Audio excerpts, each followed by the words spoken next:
than the most important person.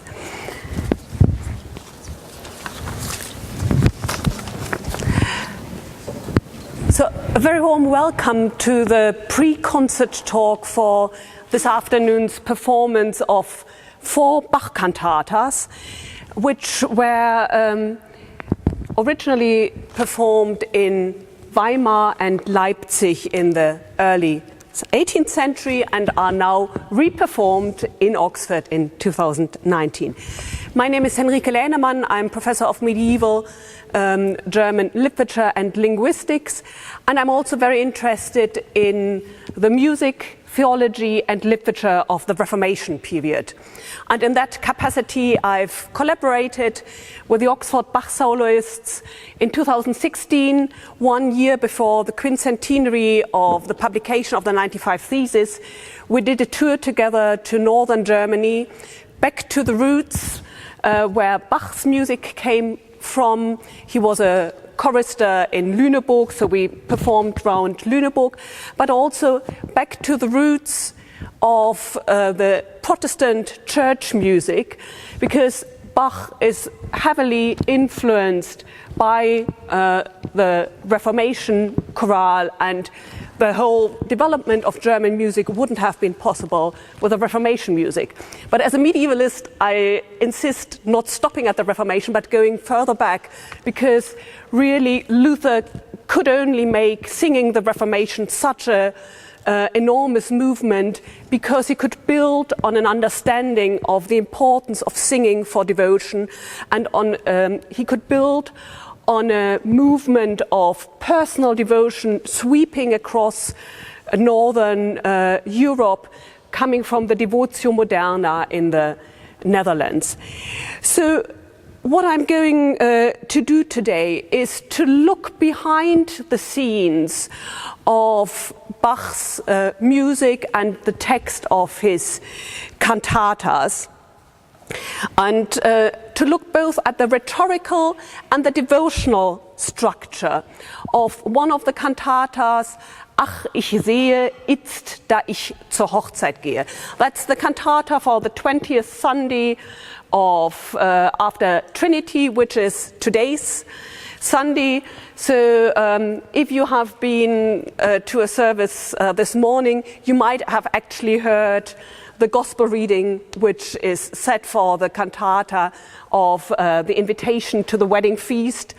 I didn't hear that gospel, but the Old Testament reading in the church where I went to is also picked up in the cantata text for today, which is from Isaiah, the sin being red as blood and being washed white through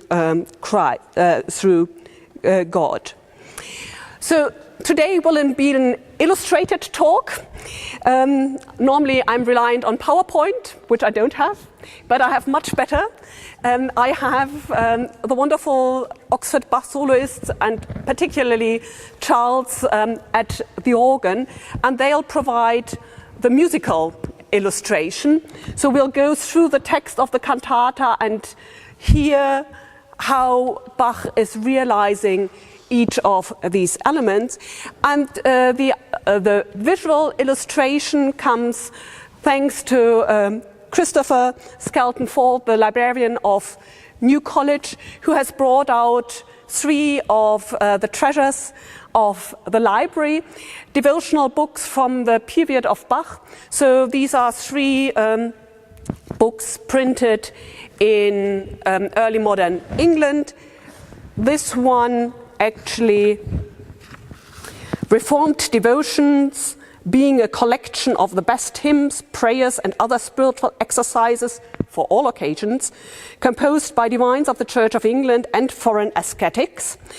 Then comes a long list, corrected and improved by Joseph Wass, I hope he's pronounced W-A-S-S-E, and printed actually at the Sheldonian here in Oxford in 1719. So between the first performance of the Bach cantata we are hearing in 1716 and the second performance in Leipzig in 17 21. And I'll use that to compare and contrast with a bit of miscellany I've pulled out of my bookshelves. I'm teaching history of the book, so I've brought different examples of German devotional writing from a Catholic Thomas à Kempis, which is the smallest one, to the copy that was standing next to the radio of my grandparents. You can't see from the spine because it's so faded and thumbed. So these are the modern spiritual devotions of the 20th century Protestant community in Germany. So in pretty much every manse you would have these tomes by Alfred Dürr with the text of the Bach cantatas to listen to the radio, because most radio stations in Germany still will broadcast the cantata for the day on the Sunday in which it was produced. So I grew up in this tradition, and these aren't precious except for my memory, so I'll pass them around so you can see several layers of annotations of different generations listening to the Bach cantatas. So this is my stall set out for today, and my aim for today is to allow you to become part of the cantata experience. So the Oxford Bach Soloists have set out to perform the cantatas as they were written, but also within the church here. And this isn't a performance, just. So cantatas are written as a congregational experience. So I want to enable you to become active listeners, in the words of the Reformation period choral, dass wir nicht Hörer nur allein, nein, Täter seines Wortes sein, Frucht hundertfältig bringen. So we aren't, according to James, the Epistle to James, not just listeners, we are called to be doers of the word, and in the Lutheran sense, doing the word means engaging with it as a personal exercise. So while the musicians get closer through the historic performance situation in their singing and playing, you hopefully will get a bit closer to the historic performance situation by becoming active listeners. What I want you to take away from this pre-concert talk is that cantatas are a communal experience rooted in the Reformation heritage. Personal piety and congregational worship have always coexisted and influenced each other. What is unique in the Baroque cantatas, and particularly brought out in Bach's realization of them, is how the specific mystical experience of the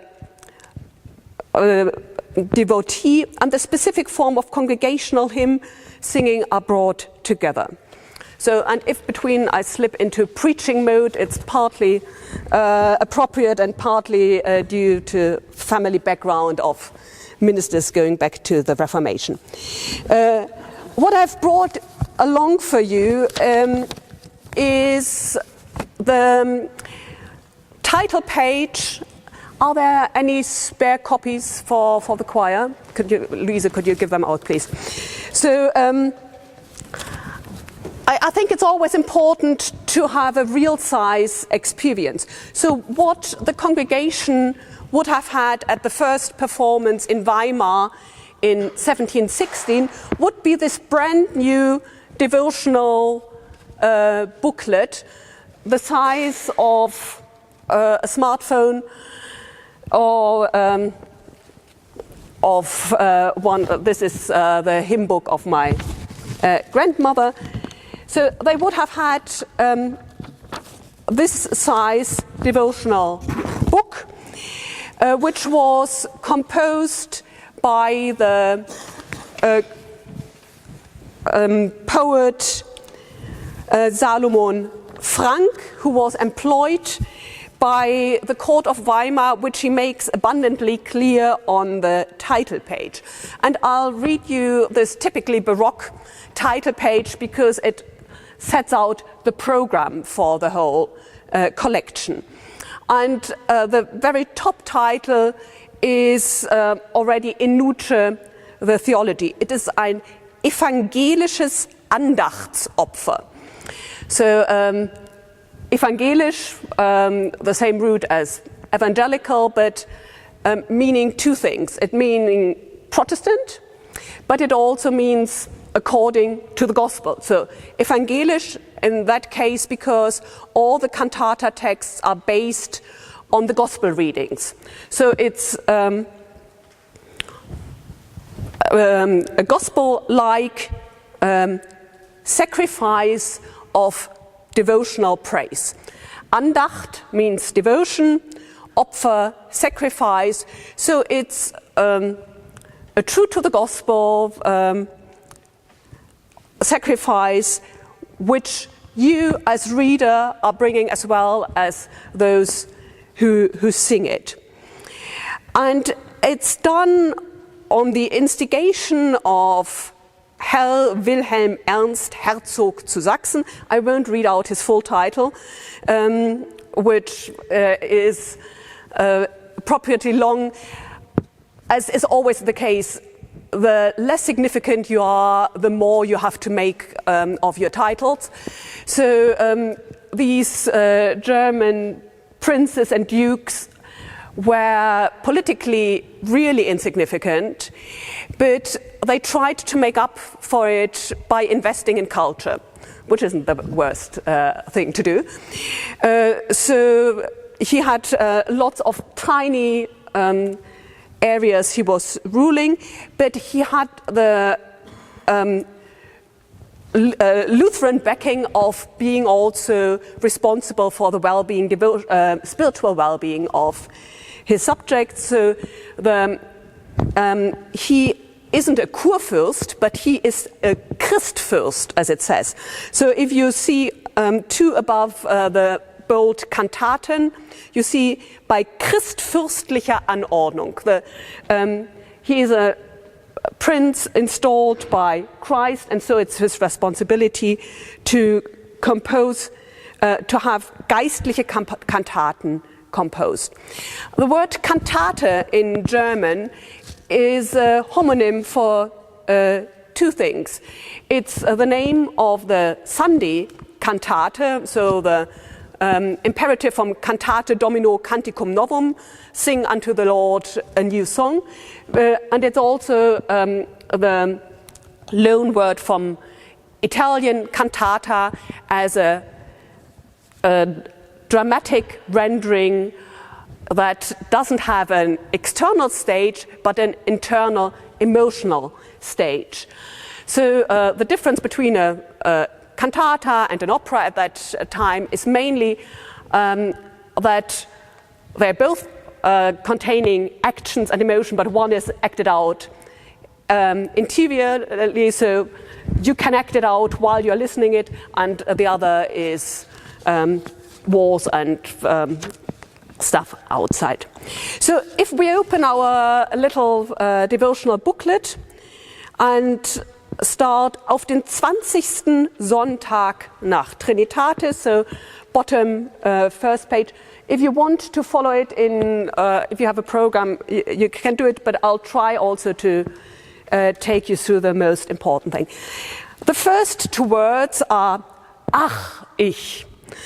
I think a hard one for English singers to have these two different German ch and ch sounds.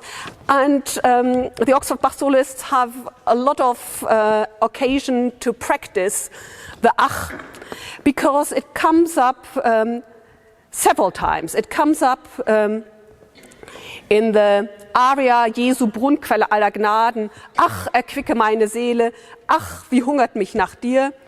It comes in the Rezitativ, ach, schenke mir des Glaubens Hochzeitskleid. But you will also have an occasion to practice it because it starts the chorale at the very end. And so the last chorale is ach, ich habe schon erblicket diese große Herrlichkeit.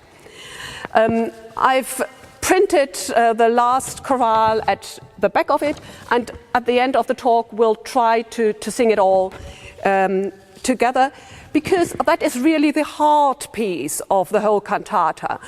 And Salomon Frank composed his whole cantata to lead up to this final chorale. So if we just first look at the text of the final chorale, and if you were in Weimar in the 18th century, you would have your second book with you, the hymn book, and you would swap if you wouldn't know it by heart anyway, because most of the chorales picked as tail pieces for these cantatas are very well known. So in a way it's the same set out you have now in the choir stalls here for New College. You have the Book of Common Prayers for the devotion, and the collect of the day you would look up in there for the 20th Sunday of after Trinity, and you have the hymn book, the green one with a chorale. So Frank doesn't need to typeset the whole chorale at the end. He just gives you the first two lines so that you can recognize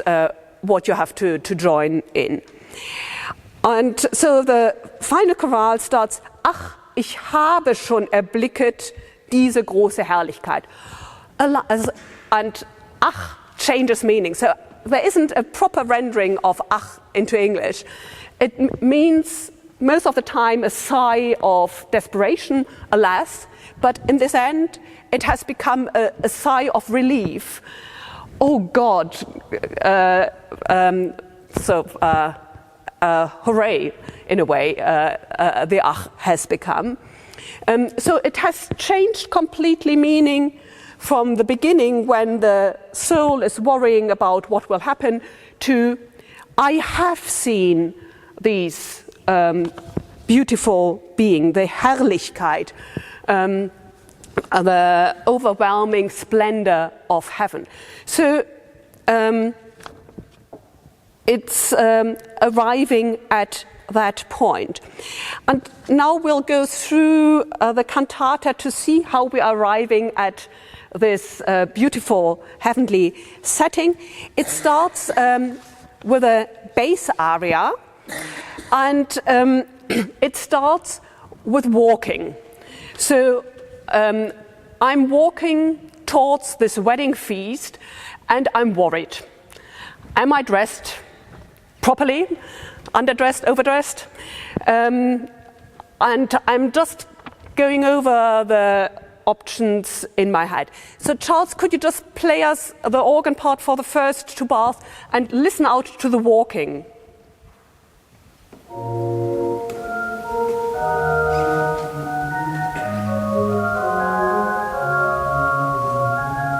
Thank you. So have you heard in the bass, it's in the time you would call in German gehende Achtel. I'm not sure whether walking quavers is or walking crotchets is an expression you have in English, but you can hear the soul walking along, and then stopping all the time by thinking about it, and that's where the bass comes in. Could you just sing, please, for us, just the first, ach, ich sehe, itzt, da ich zur Hochzeit gehe. Ach, ich sehe, itzt, da ich zur Hochzeit gehe. Ach, ich sehe. Thank you. So it's pondering on that, because there is now all these opposites coming up, wohl und wehe, an alliterative thing, wohl, wellness, and wehe, woe. So between well and woe is the opposition, and then you come to the beautiful opportunity in German to have compound words. So you can combine pretty much every metaphor you want with a literal word and create new images. So Seelengift, soul poison, is opposite to Lebensbrot, life bread. Himmel, heaven, Hölle. Leben, life, Tod. Himmelsglanz, Höllenflammen. So two images of flames. Himmelsglanz, the splendor of heaven. Höllenflammen, the flames of hell. Could you do for us Himmelsglanz und Höllenflammen just to show how these are differently sparkling? Yeah. Himmelsglanz und Höllenflammen. Thank you. So you see them sparking. And the problem is they are very close together. They sind beisammen. So you have to look and behold very closely. So now it's your time, by listening exactly to the cantata and all the to make the right choice, so that in the end you will bestehen. You will be found worthy. You will be stand fast. You will be standing securely. And we've just seen, as a spoiler, we make it into this heavenly splendor. So the prayer at the beginning is granted. Thanks a lot. So we move on to the recitative, which is done by the tenor. The tenor is normally the voice of narration. You know from the Passions, it's moving the narrative along. So this is while we had the first person pondering in the aria, we now have the tenor telling us more sermon-like what this is all about. And you have set out that why this is such an important wedding feast. So you have twice the line, O großes Hochzeitsfest, O great wedding feast, because it's the Himmelskönig, heaven's king, who is calling everybody, all the world. And who is he, the heavenly prince, marrying? It's a poor bride, namely human nature. So that is a thought that has come through mysticism, infused by the thinking of the Song of Songs, the wedding of the poor bride with a mighty king. And so the tenor is asking us, isn't that a mismatch? The mighty king and poor human nature. And the recitative is describing that really the complete opposites are coming together, heaven and earth. And so I would like you to sing the lines, der Himmel ist sein Thron, die Erde dient zum Schemel seiner Füße. So heaven is God's throne and the earth is the footstool or under his feet. And that's where we are as poor bride. Der Himmel ist sein Thron, die Erde dient zum Schemel seiner Füße. Thank you. So you have apologies for stopping you in the most beautiful setting, yeah. And so still he wants to kiss the world as his bride. And so everything is ready. Now it's just up to you whether you take up the invitation or not. So could you sing the last two lines? Wie selig ist, den hier der Glaube leitet. So how blessed are they who are led by face, but how cursed is who despises this meal.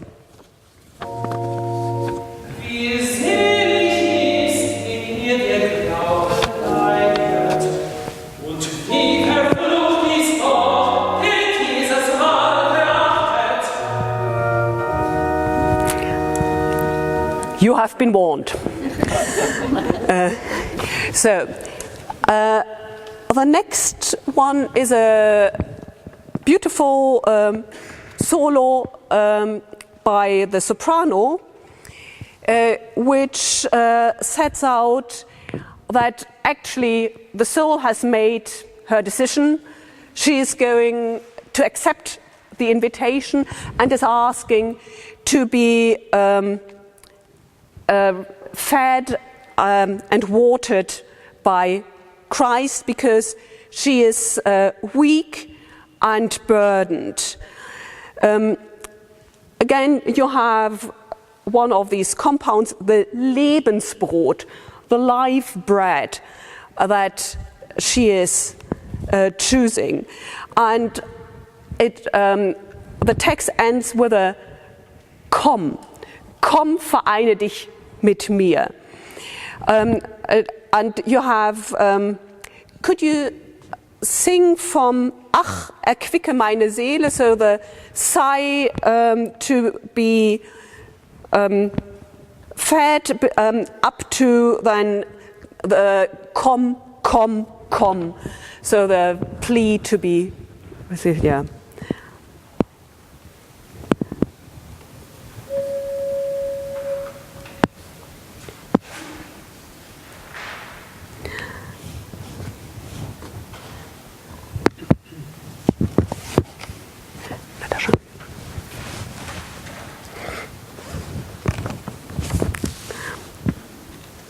If there's a better place for you to start, oh yeah,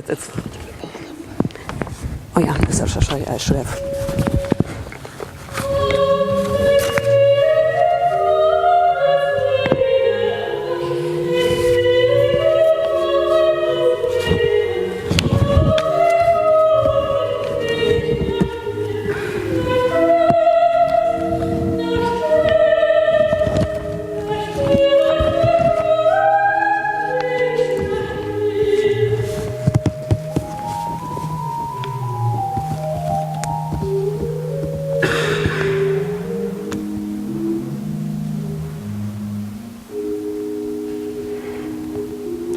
Good.